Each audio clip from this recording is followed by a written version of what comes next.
Welcome to the Shields on Hoops podcast. I'm here with Nick Peckham for our first post-game episode. Syracuse gets what was the final score tonight? It was an 83-72 win over New Hampshire. Early domination to some complacency to kind of even second half, but the Orange proved to be too much even without Benny Williams in an 11-point win, the first win in the Adrian Autry era. Nick, I'll let you kick us off here. What are your just first kind of quick reactions in general? No particular order, just off the top of the dome. A lot of good and a lot of bad for their first game of the season. Obviously, during their two exhibition games, it kind of seemed like the same kind of course. They play probably 25 to 28 minutes of really good basketball, and then they play 15 or 12 to 15 minutes of scratch your head type of basketball where they let teams back in the game. Can't really nitpick too much, I guess, as it's the first game of the season. There's going to be a lot of overreactions. There's probably going to be a lot of reactions in general from the Syracuse game. Mm-hmm. It's nice that they get to bounce back in 48 hours and play again. But overall, I thought the first 10 to 12 minutes of the game, Syracuse looked very good. I was surprised. I know we were texting during it. Very good. I know they mentioned in the on the commentators that they said that it seemed like every time Syracuse got a defensive rebound, whoever got the rebound pushed the ball up the floor, and they were running, they were passing, they were moving, they were cutting. They got up and down. They were up by 20 early, jumped out to a huge lead. It was 27-6 at one point, I think, or 23-6. They jumped out early, and they look good. And then they kind of went into that little funk where they went 5 minutes without scoring, kind of hurt their defense as well, and it let New Hampshire back into it.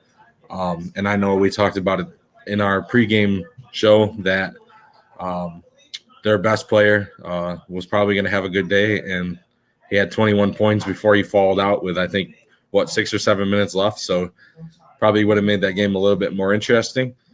But there's always going to be things to nitpick, so we'll get into that in a little bit. I will say that I am looking on Twitter right now as we speak, and Adrian Autry is doing his post-game press conference, and somebody asked him about Benny Williams and his suspension, and he immediately said no update, and he has no information for anybody as of right now. Don't know what that means. Doesn't sound too good if they play in 48 hours and there's still no update. So I would guess that he is not going to play Wednesday night for anybody who's interested in that. Yeah, and again, I don't want to speculate. It sounds like they are waiting on something, or like a kind of like a pending situation, and that might be totally inaccurate. I don't want to, say anything that's not actually happening.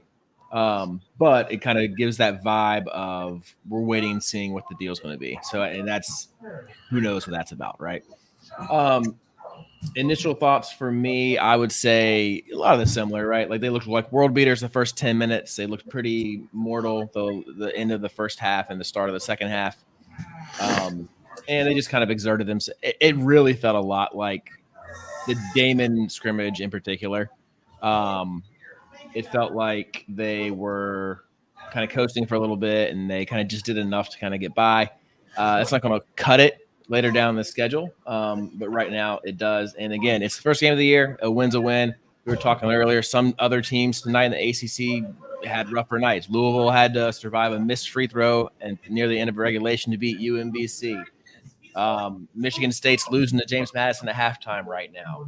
Elon was beating Wake Forest by double digits at halftime, even though Wake Forest is smoking them, right? Radford and Carolina were in a tight game in the second half. So, again, these things happen. It's basketball. That's why we play the game. So let's not get too crazy, right? It's okay to be frustrated and want a little bit more. And there are definitely things to be frustrated about tonight when you're watching and things that can improve. But again, they're 1-0. They play Canisius on Wednesday. They got Colgate next Tuesday. And all they can kind of do is handle what's in front of them. A couple things stat-wise I wanted to look at While you're looking, I will throw out one stat that kind of it's been something that we've talked about on every podcast we've done for the Syracuse basketball season, and I know we preached it this morning a little bit. 3-point shooting for Syracuse. They were 5 of 21 tonight as a team. They shot 23.8% from three. I know we talked about kind of a number we were looking for was around that 35% shooting from three. They hit 5 of 21. They hit one in the first half. It actually came on. It was their first three they shot. Chris Bell hit one in transition, and they did not hit another one in the first half. They ended up hitting 4 in the second half. All 4 were huge shots. But yeah, I know we've talked about it. I know Syracuse preaches it. Adrian Autry mentioned it when he sat down at the end of the game with Matt Park and Eric Devendorf on the to go over the game. I know 3-point shooting was one thing he talked about. 5 of 21 is not going to cut it when you get into Maui and you get into the ACC play and later in the season as you're making a run for the tournament. They're going to have to find a way to get guys looks. They're going to have to find a way to get guys open, and guys are just going to have to shoot with confidence. I feel like they got looks. There were a couple tonight, though, like Javier Copeland does not need to be pulling some of the trigger on some of those. Those are not shots. Those are not his. That's not his game. I mean, when you really look at the box score, Chris Bell shot 5, Justin shot 3, JJ and Judah both had 4 apiece. Kyle shot 3 and Quadir shot 2. So really, the guys that are shooting them are guys that you would want shooting them. Maybe outside of Quadir, he only shot 2, but it's just like, I as I was sitting here watching the game, I was saying to myself, I feel like Justin Taylor has to be more aggressive for this team to reach its potential. When they cut the lead to, or should I say, when New Hampshire cut the deficit to 6, and I was really like, okay, I didn't like it at the time, obviously, but it's one of those things where let's see what lineups work and let's see who sticks out. It's a great way for a game one where you can see who's going to make plays. And Justin Taylor ended up hitting a 3 and got fouled on it and hit the free throw, hit another big 3, had a steal, and had a really nice bounce pass to Malik Brown for a dunk. He really stood out to me the last 8 minutes of that game, making big plays, especially on the defensive end. But I just feel like he can't wait until that point to get himself involved. I feel like he needs to be part of the offense from tip to the end of the game for this team to be successful. And I think this team right now is still trying to figure out a little bit who they are in the half court. And that's when he's going to get most of his offense. He's not going to be one of those guys who's out in transition a lot. He's going to get a lot of his buckets kind of in the half court sets, whether that's through offensive plays or that is on kickouts. That's where he's going to kind of be involved. And again, it's going to be it's now again when Syracuse is healthy and hopefully has their full roster, it's going to end up being Taylor versus Bell, and whoever plays better is going to get those minutes. Tonight, Justin Taylor was better than Chris Bell, so he got a little bit more burn. And I thought his threes tonight were very timely too. They were in moments when Syracuse needed them. He did turn it over 4 times. Had some kind of puzzling turnovers in the first half. Just kind of throwing out of bounds, trying to get the ball into Naheem McLeod a couple times and just forcing the issue a little bit. But once he's settled, again, he's going to rebound for you. He's going to do kind of those small things and get on the floor and make hustle plays. And again, like you said, so I would rather see, rather than JJ Starling and Copeland shooting 6 threes, I'd rather Taylor get 3 of those. Yeah. Right. Like give, or even Judah going 1 for 4. Like I'd rather see Taylor get the bulk of those. I don't really, when Justin shoots it, when Chris shoots it, I think, okay, this has a decent shot. I feel pretty good about it. Like it's going in, or like at least I'm like hopeful. When Judah shoot it, when Judah shoots it, when JJ shoots it, when Copeland shoots it, I'm kind of like, it's like, if it goes in, that's great. If not, it's like, why'd you know what I mean? Like good shot, bad shot. Yeah, I'm still kind of in the air about. He seems like he's fairly consistent. I feel pretty good when he shoots it. I don't feel the fuzzies inside when Mintz, Starling, or Copeland shoot it from behind the arc. I get excited when I watch Taylor or Bell pull it because I think, okay, that might be a 3-ball that goes in. And I know Bell hasn't shot super well so far. I think that'll come along. But again, as long as those two guys, so they're 3 for 8, that's not terrible. All right, between those two, that's 3 for 8. Not terrible. If we're talking analytics, that's not terrible. You'd like to see it at 4 for 8, but like, who shoots 50% from 3? Nobody. Okay, so 3 for 8 is not bad. That is a number that is solid. Okay, so if those two guys can do that, like I said, I'd rather see instead of 8, 10, instead of 10 threes from Mintz, Starling, and Copeland, I'd rather see those spread out between Taylor and Bell. Like, let them shoot it. That's what they do. That's why they're here. That's why they're on the roster, right? We got to have guys who score from beyond the arc. So that's kind of my take on that. I'd like to see that. I'd like to see those 3-pointers distributed a little bit more in their favor, rather than let other guys shoot it from 3. Yeah, I mean, when you look at Chris Bell's stats for the game, he finished 2 of 7 from the field, 1 of 5 from 3, 5 points, 4 rebounds, 1 assist, no fouls. But when you really watch the game, I felt like the first 3 to 5 minutes of that game, he made the 3. He had a nice move in transition with a layup. He had some great defensive stops. I think he had a steal or 2 in there. And then it's just kind of like he just took himself out of the offense, or he started making out of the offense, and it was like he just disappeared. And that's when Justin Taylor ended up taking that moment and running with it at that point. And like, I know they're playing together a lot right now. I don't think it's going to last. When either Williams and or Westry are in the picture. So like, I kind of look at them as like one player a lot. And I did this last year too. Like, so you got Taylor and Bell. What are their overall stats? That's one player. So you got 7 for 16 from the field, 3 for 8 from 3, 10 rebounds out of them, 4 assists, 2 blocks, 3 steals. Like, I thought they were good enough tonight. I think Bell could have played better, obviously. Yeah. But they were good. Like, JJ's 3 for 13. Judah, 5 for 15.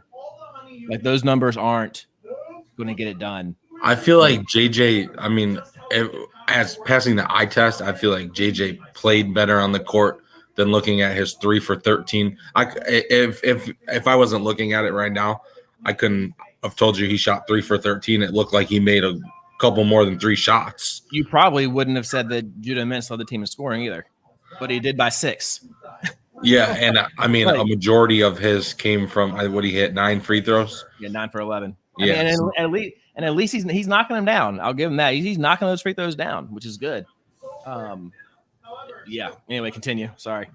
No, you're fine. But yeah, that was the big thing I think I took away. We've been harping on 3-point shooting. So to go 5 of 21 was kind of disappointing. They did out-rebound New Hampshire. They only out-rebounded them by 8. It was 46-38.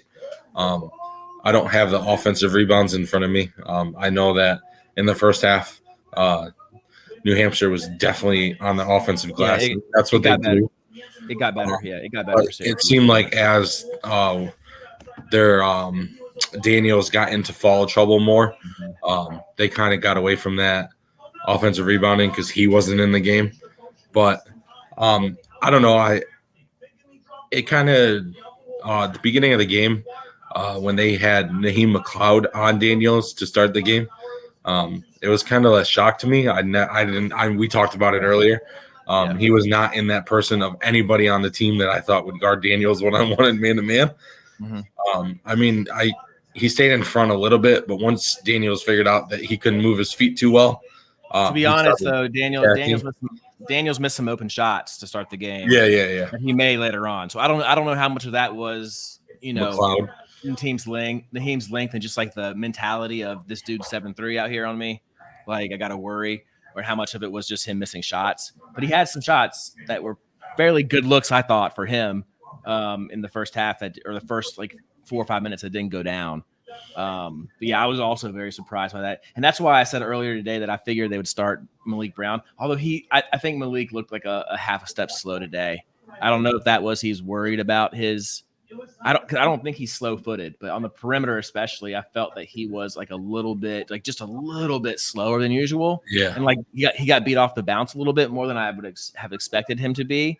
especially And by again, some guys who weren't yeah, very quick with the ball.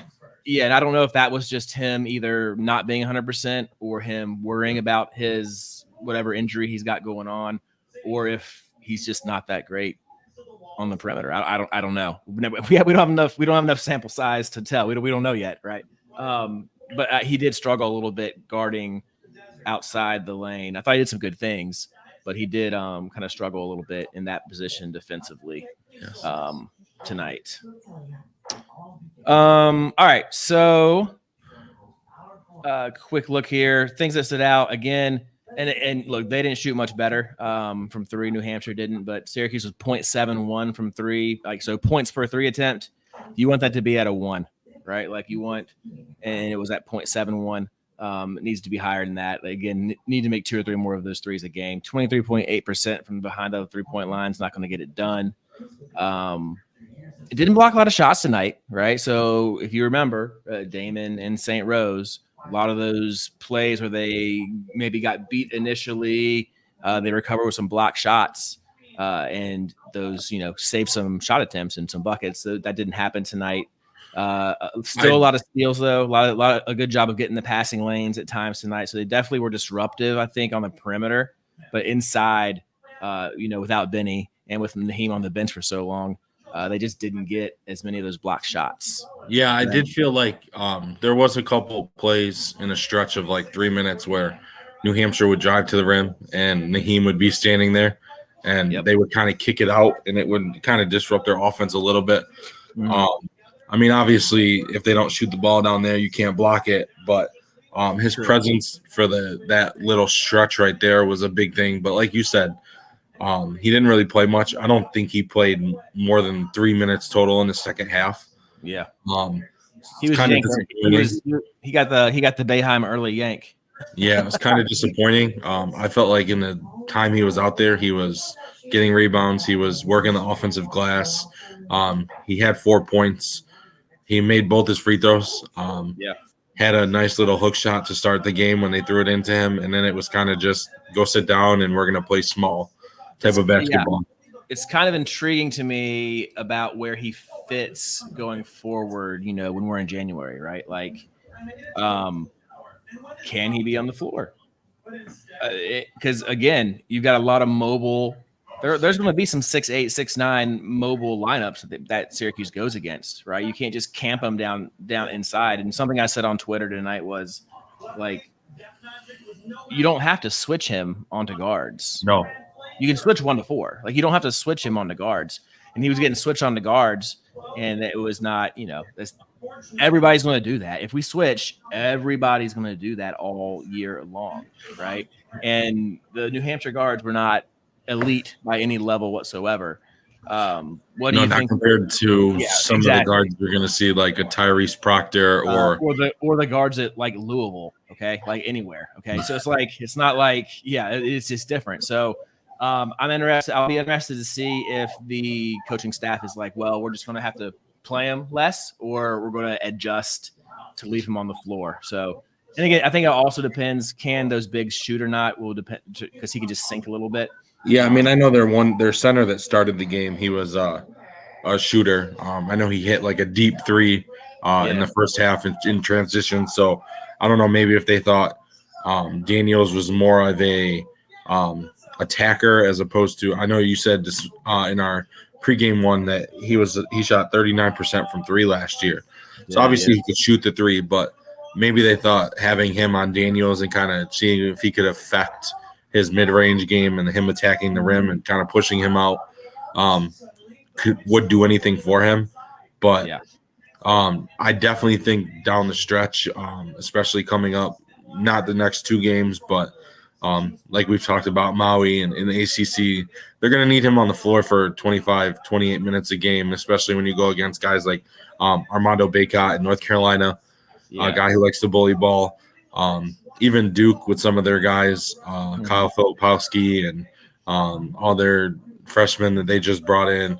I mean, you look at just a bunch of these teams. So I definitely think they're going to have to find a way to keep him on the floor. I thought in the limited minutes he got today, he was definitely a difference maker. Yeah. He was, like I said, he was on the offensive glass. I know there was one where he was kind of tipping the ball over people's heads to get the rebound. Just the little things like that to keep him on the floor. So I definitely think the coaching staff will have to make an adjustment. I think they will make an adjustment to keep him on the floor. It's hard for me to imagine Malik playing 5 a whole bunch in like conference play and with our non-conference slate as well. Like it's nothing against him or his effort level. It's just he's just not the physical kind of body for that situation, which we've mentioned a couple times. I think it takes him out of like what you saw from Malik last year. Yeah, I think playing him at the 5 kind of takes that away from him. It does. And you need Malik. There was plays in the game where he would sit under the rim and get those putbacks, or he had a dunk towards the end. You kind of need him on the floor, but playing at a 5, I mean, you can get away with it early in the season, obviously. Yeah. But like you said, they're going to have some games coming up where he's just not going to be able to compete at that type of level at the 5. Yeah, again, there's levels to this. It's just different. All right, let's talk about each of these guys real quick a little bit. We've talked about a lot of them already, so we don't want to spend too much time on each of these. But so Judah, right? His numbers for the night, he was, again, 5 for 15, had to sit a lot. Okay, let's talk about this first, right? So this is I think was Coach Autry's first coaching blunder. Okay. I saw your tweet about this on Twitter. First coaching blunder, and there's going to be many more, and he's going to do a lot of things right too. But you can't have Judah Mintz on the floor, the heart and soul of the team, it's an 11-point game. There's 2 minutes left in the first half. He has 3 fouls, has 2 fouls, picks up that third. If he doesn't pick up that third foul, he doesn't pick up the 4th foul with like 17 minutes to go in the second half, right? So yes, you could say Judah don't foul, and he probably should not have fouled. He probably should have gotten out of the way, but he didn't. So now here you are. You got them chipping away, and the only reason the lead got down to 6 is because Judah Mintz is on the bench with his fouls, probably, right? I would say, okay.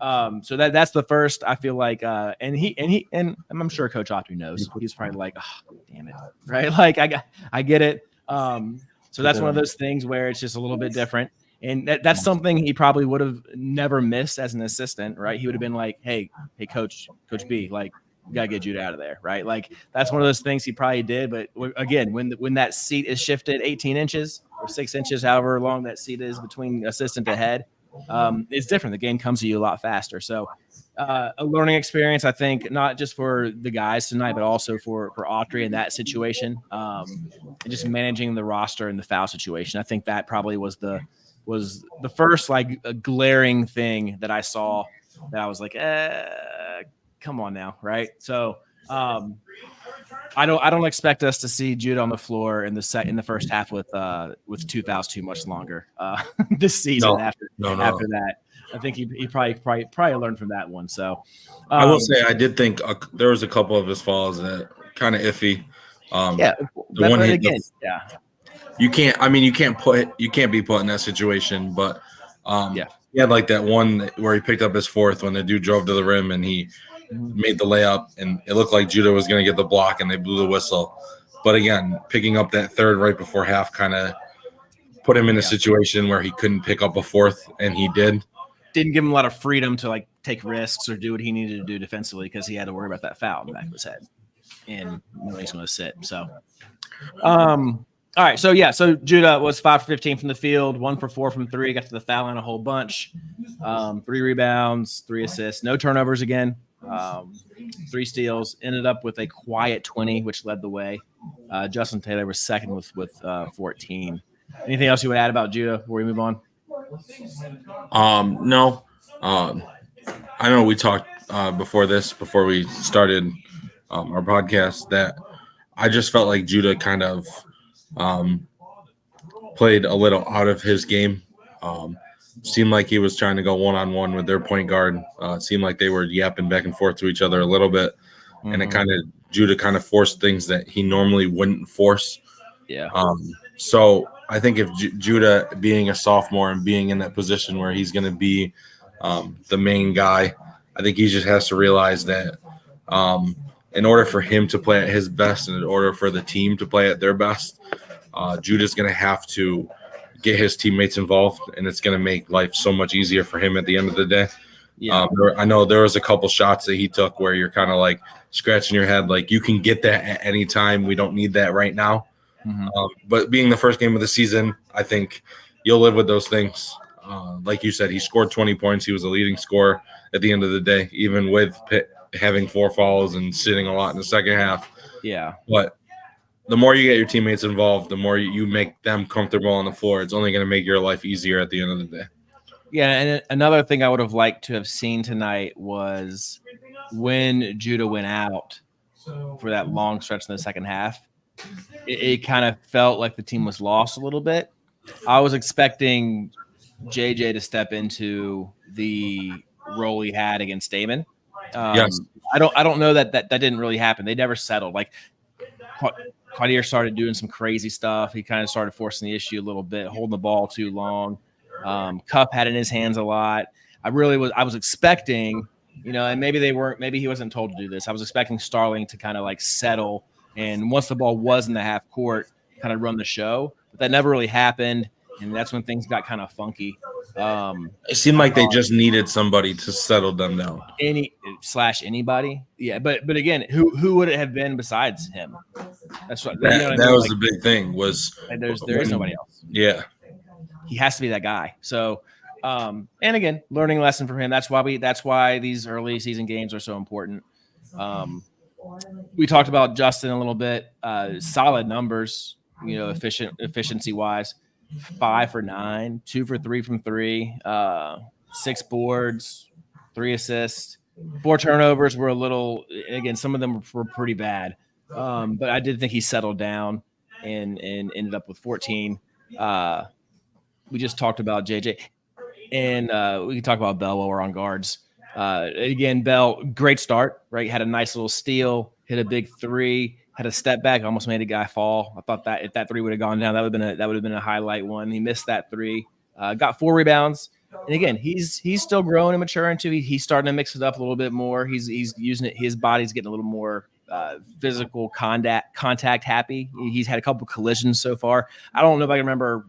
I don't know if I can even count on one hand how many times he had a physical collision with anybody last season. He's had a couple of those this year already. He's sticking his nose in there. So I think that's progress for him. I still think he's missing shots that he usually should make. So hopefully that kind of flips for him here. I feel like you said, I feel like there's some shots where he had a 3 in the second half early in transition where he was wide open and just kind of shot it off to the right a little bit. But even that pull up in the second half on the baseline, I thought that's a good shot. Yeah, it's a good shot for him. I feel like they have to. I feel like he's a guy that, like tonight, he had a nice layup in transition. He hit a 3. He had that step back where the dude fell that he missed that you were talking about. I feel like he's a guy that you have to get going early to get his confidence up. Yeah. There's one thing that I will say that I would love to see Syracuse do. I don't know if it'll ever happen. But watching these first 3 games, the 2 exhibition games and the game tonight, granted we are playing smaller teams and things like that, but Chris Bell's had a mismatch for the most time that he's been on the floor, for the most part. I would like to see maybe let him post up once or twice and see maybe if he could do a move just to kind of feed him the ball. Hey, you're part of the offense. We need you. We know we need you. Yeah, to get the type of thing, just to kind of get him going. I would love to see that. But again, once you start playing these bigger teams, he probably won't have a mismatch at that size. I know he kind of played the 3, but Justin kind of played the 4 tonight to start the game. But you're going to need Chris Bell, like we've talked about. You're going to need Chris Bell. You're going to need Justin Taylor. And you're going to need these guys to be successful down the road in this season. Yeah, and 100%. So it's going to be, and I promise not to talk about Joe Girard every podcast, but it's the same situation. It's okay, yes, was it ideal or optimal? No, Did we need the dude? Yeah, we did. We needed him to produce.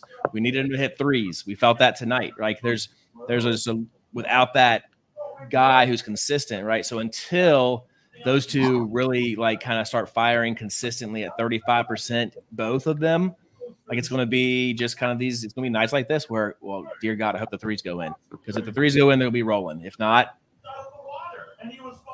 who knows, right? Because Judah's going to get his, JJ's going to get his, Benny, when he comes back, he's going to get his. It's really Taylor and Bell, and that 3-point shot is going to be the great kind of I think difference maker on this roster when it comes down to offense. Anyway,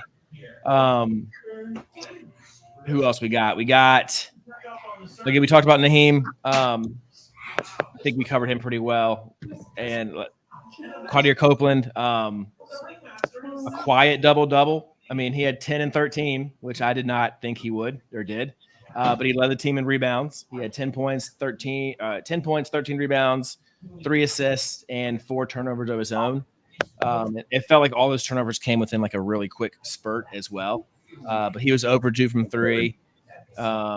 And yeah, I don't know. Like he was just kind of forcing the issue, I think, a little bit at times and getting stuck. I would rather see him than, because he had I think he had 2 turnovers where he just drove it too deep and tried to get rid of it.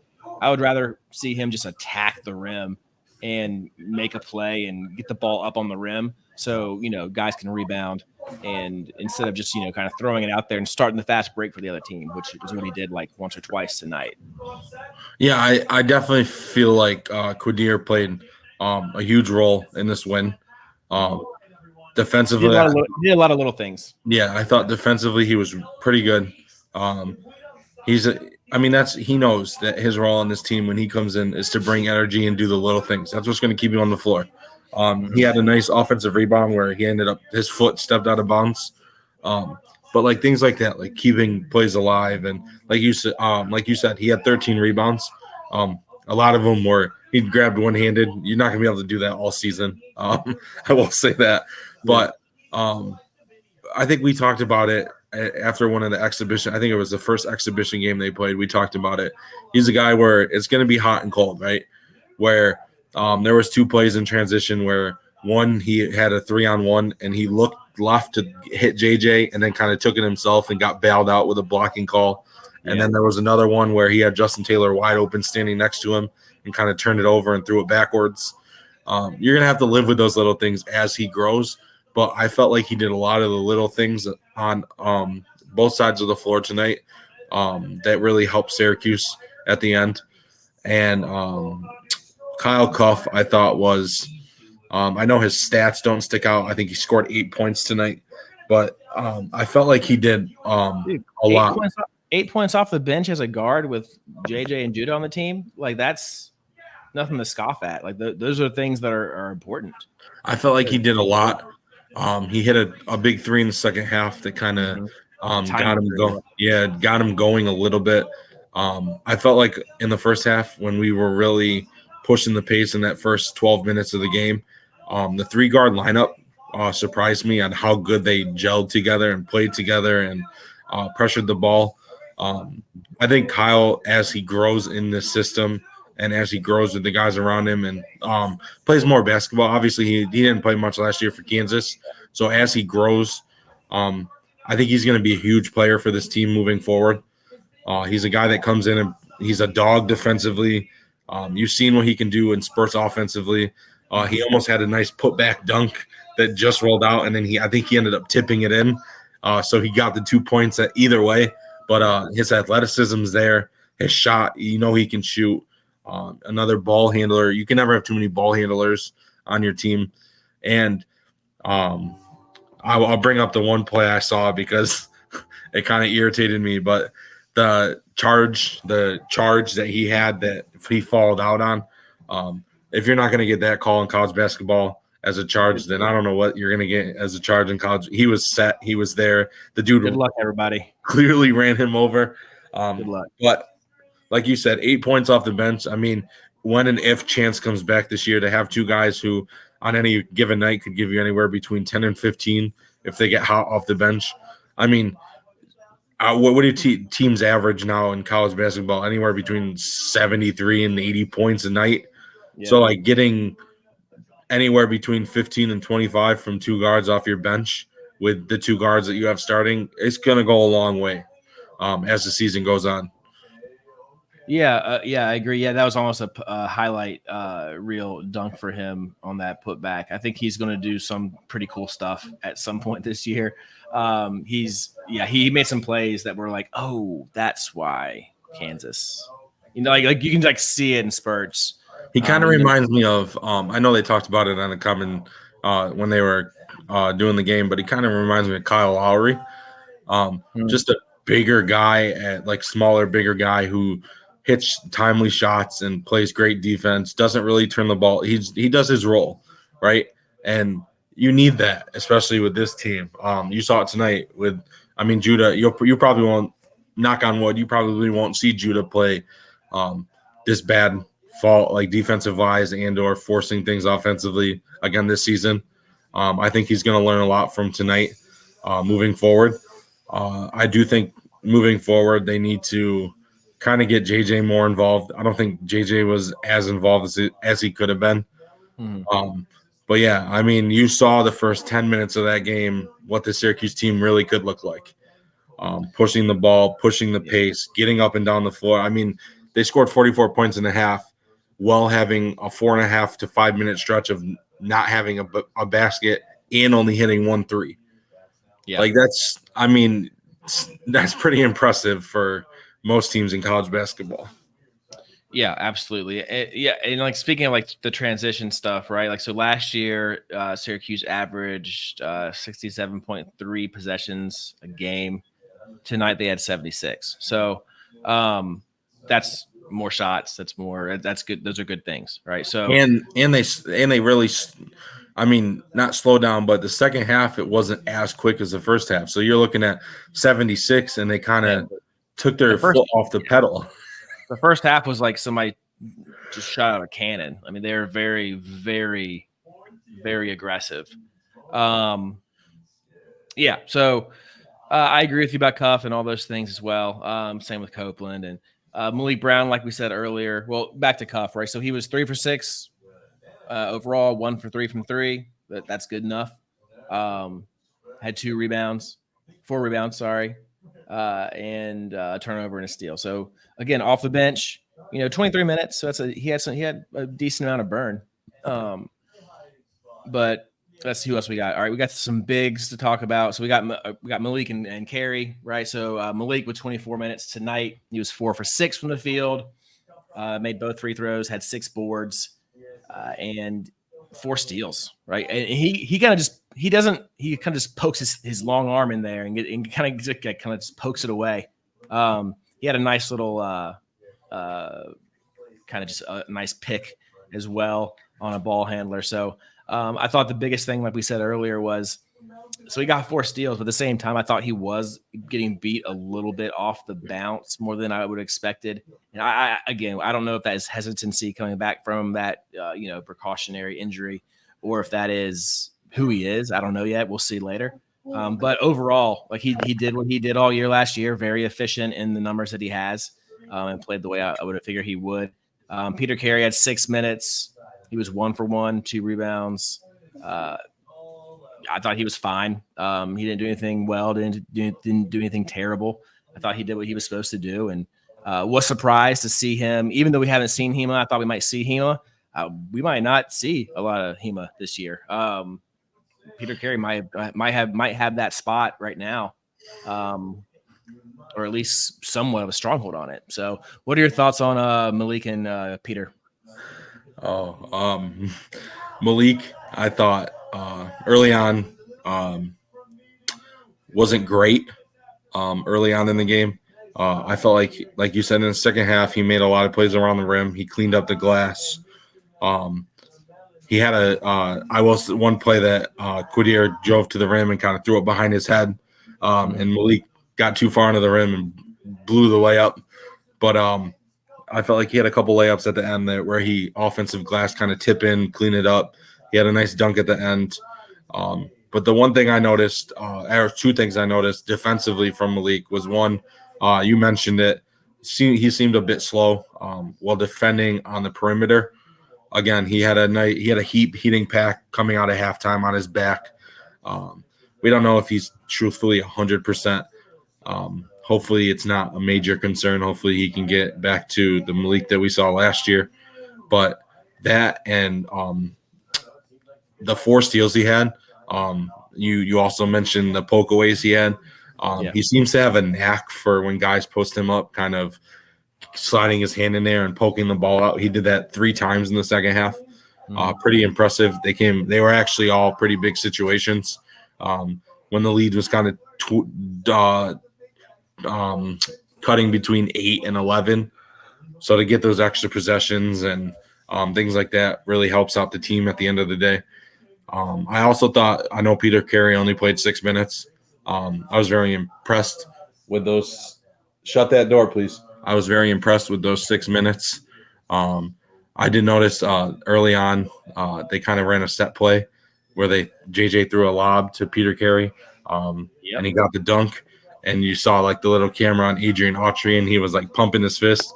He called a play. It worked to perfection. But yeah, I thought Peter Carey, he brought energy. We've talked about it already. He brought energy. He didn't do anything wrong. It's not like he did his job. He did his job tonight. 6 minutes, 2 points, 2 rebounds, 1 fall. Like he did what he was supposed to do while he was out there. He had a couple nice defensive possessions where he switched on the guards and things like that and stayed in front a little bit. But yeah, like you said, I don't know if I should be concerned that we haven't seen Hema at all in 3 games, but it makes you wonder. Like I felt like there was times last year where Hema was a boost. showed potential.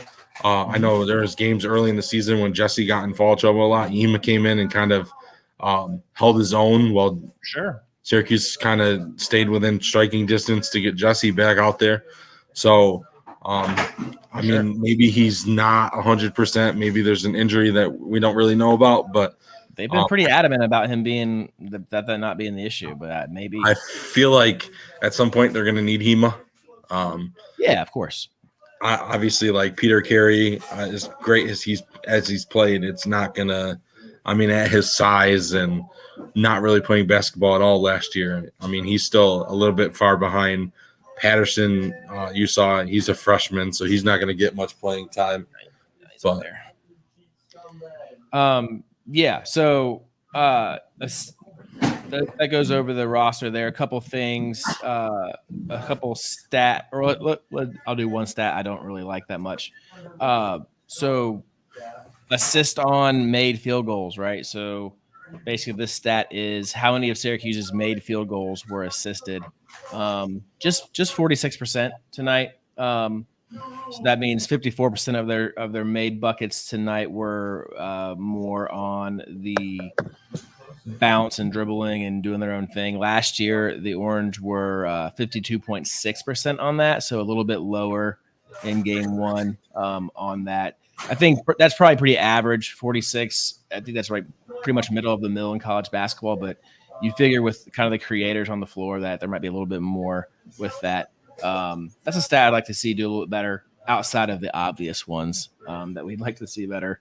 Yeah, I mean, I felt like when you really look, they only had 13 assists tonight as a team on 28 made field goals. Obviously, there's your 46%, but it's kind of, I mean, they kind of divvied up. Like Judah had 3 assists, Justin had 3, JJ had 2, Copeland had 3, Malik Brown had 1, and Chris Bell had 1. But I feel like you said, with the creators and the ball movement that we should be doing on this team, I feel like we should be averaging around 20 assists a game as a team. I know people are like, wow, 20, that seems high. In college basketball, I mean, you said it, they made 28 field goals, right? And they had 76 possessions, you said? Yeah. I think so, yeah. 20 assists really isn't out of the ordinary, especially when you got 2 guys in JJ and Judah who could give you anywhere between 7 and 10 a night on any given night. I feel like that should be a goal that Syracuse has is 20 assists as a team. Kind of move the ball. I know like a lot of people say, but like I watch a lot of NBA. Obviously, I'm a Knicks fan, but I watch a lot of NBA, and like I know like Steve Kerr and the Warriors, like one of their big things is assist and ball movement and things like that. And like Steve Kerr kind of tells them this is how many assists he expects every night. So like 20 assists for this team, I don't feel like is too bad. Especially when you have a guy like Judah who averaged I think 6 or 7 last year, and now he's the leader of the team and things like that. And you don't really have to worry. No offense to Joe Girard, but now you have JJ with him instead of Joe. Yeah. And here's interesting. So one thing I'm looking at, I'm on Ken Palm now, right? So Syracuse tonight, like I said, they were on 46% of the made shots were assisted. Second best in the country last year was Tennessee. They were on 66.2% of their shots were assisted. UVA, 65.4% of their made buckets assisted last year. So that's kind of top of the line. Syracuse was in the 52% range last year. Right now, today, there's just 46% of their shots were. And again, not, doesn't mean there are teams that have a lower number than that are successful too. But that number needs to do better, I think, for this team to – and that number will be better if, guess what, they make threes. So because a lot of those are kickouts, right? So two more things real quick I wanted to touch on before we call this thing a night. How bad do you think they missed Benny tonight? I mean, they scored 83 points. Scale of 1 to 10. How bad did they miss Benny tonight? Truthfully, honest reaction, I would say I'm going to say 8.5. Oh, wow. Okay. Listen, I know they won by 11. They played great in spurts. They scored 83 points. But at the end of the day, I feel like we talked about it earlier. These 3 games mean a lot more when you're headed to Maui, where 6 of the 8 teams that are in the Maui tournament are ranked in the top 25. I feel like this team needs to gel. And obviously, like Benny played in the first exhibition, Judah didn't play. Then Judah plays in the second one, but Benny doesn't play. Malik doesn't play. So, like, they really haven't had their full complementary of pieces. Yeah. I really would have liked to see Benny man-to-man on the defenses to start the game on Daniels to see kind of what Benny can do.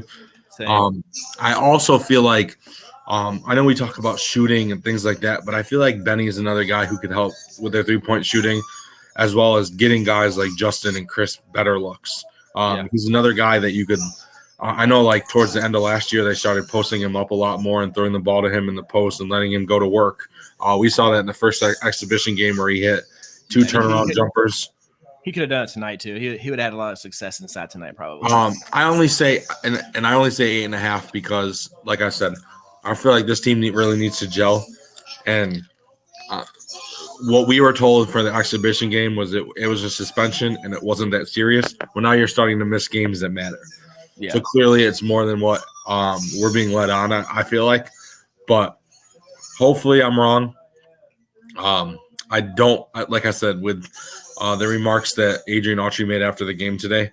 I don't see him playing at all on Wednesday. Maybe things change overnight, but I don't see him playing at all on Wednesday. Yeah, even if he does, who knows how much he'll actually play? We'll see. All right, I'm answering this. I'm gonna say it was probably a 6.5, 7 tonight. I think that it would have made a difference. It might have changed the dynamic of some things, and maybe like when they needed a bucket at certain times. I think Benny's a guy, like I said. What I like about Benny is he can go get his buckets every now and then when you need one. He's one of those guys that can just do it. Like Justin Taylor, Chris Bell, and McLeod, and Judah, and JJ. Yeah, they get to the rim. But Benny's one of those guys who you can actually throw it to inside and kind of feel like some kind of trust for him. I'll answer this next one first, and then you can dive in, or I'll comment on it. Right. So more zone than expected tonight, and it looked like when Syracuse needed a stop or wanted to get a stop, that Adrian was like, "Well, let's go to the bread and butter." That's how it felt.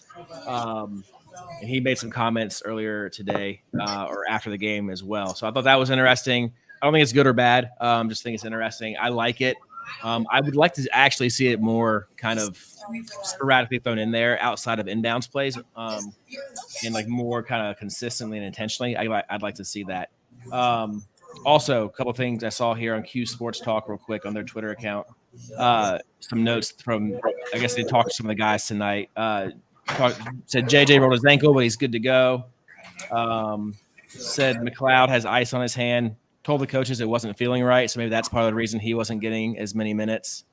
Autry told him last night the first play was going to be drawn up for him, so that's kind of cool. Well, I'm glad he converted.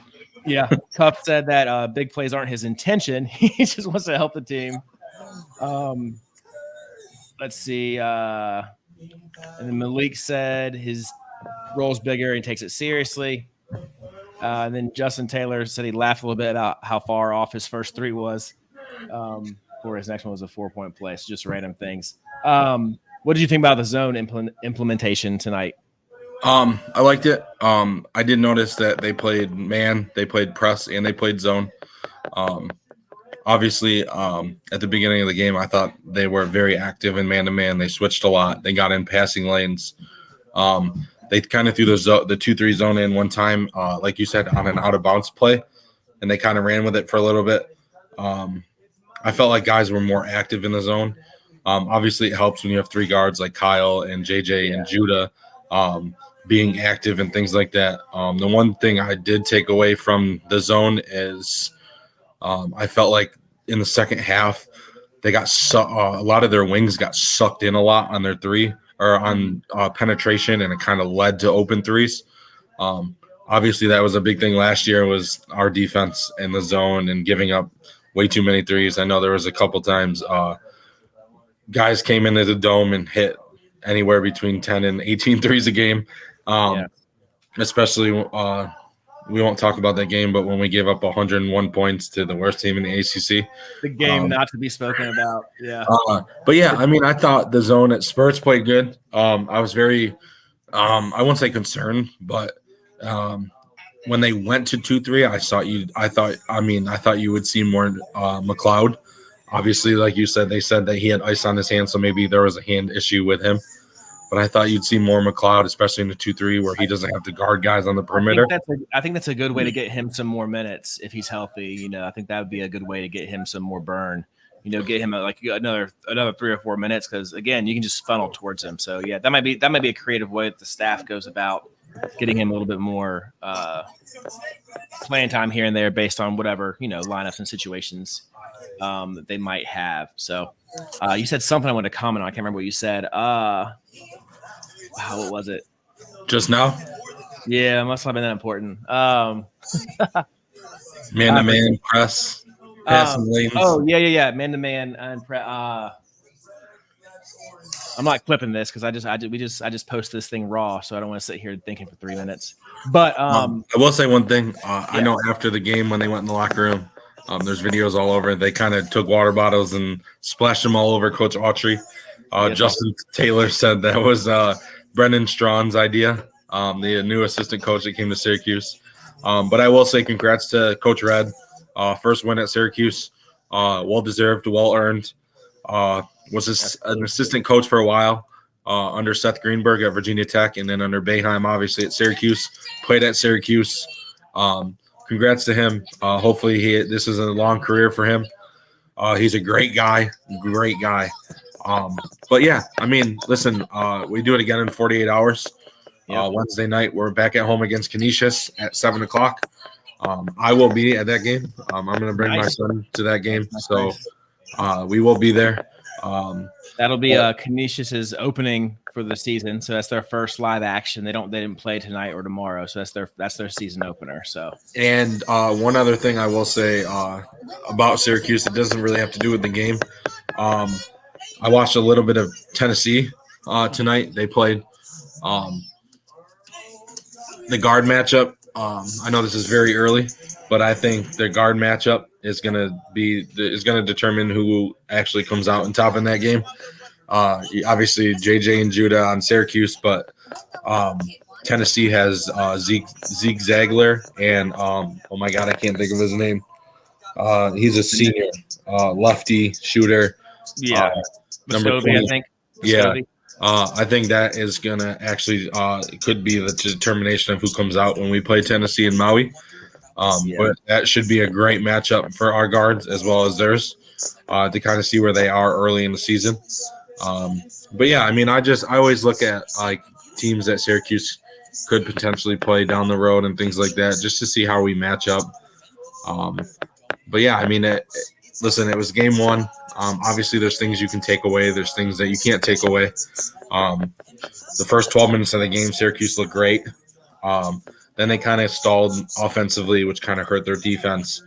But when it got to 6, I know a lot of people might have been nervous, obviously. But it was nice to see guys other than Judah, with Judah on the bench, make big plays. Obviously, like I said, Justin Taylor really stood out to me tonight. He made a lot of big plays offensively as well as defensively. So I think they just got to build from this. Hopefully get Benny back pretty soon, and just keep building. It's not gonna happen overnight. It's a first year head coach. You're still trying to put your philosophies and everything in.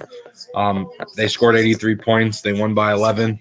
And they still have things to work on, which is always a plus, right? You never take anything out with a win and not have things to work on. Always a plus. And just kind of listening to the guys talk after the game, getting interviewed. They're happy with the win, but they're not happy with with how things played the last, we'll say 25, 28 minutes of the game. But again, it's basketball. You get a day off and then you're back at it Wednesday night. So no rest for the weary. Go from there. Yes, sir. You got it. All right. That's all I got. I don't really have any closing thoughts. I think we covered everything. Again, we'll talk about Canisius here in a couple of days, and we'll welcome them to the Dome and in a game that they'll probably be better than New Hampshire. All right, and we'll see some of the adjustments that the Orange make, both schematically, rotation wise, and maybe even personnel wise. If Benny Williams is back in action, so we'll kind of see how those things go. We'll keep track of those and. We'll see you guys then. Anything else you want to add before we get out of here? Nope. All right. We're all set. On behalf of Nick Peckham, thanks for listening. Subscribe, like, do all those fun things. I hate promoting myself and what we do here, but the more you guys like it, the more people see it. And if you like it, somebody else might like it too. So have a great night, guys. Love. Have a great night. 1-0. Going for 2-0 on Wednesday. Until then, we'll catch you guys later. Go Orange. He's not suspicious yet. Is Indiana Jones gonna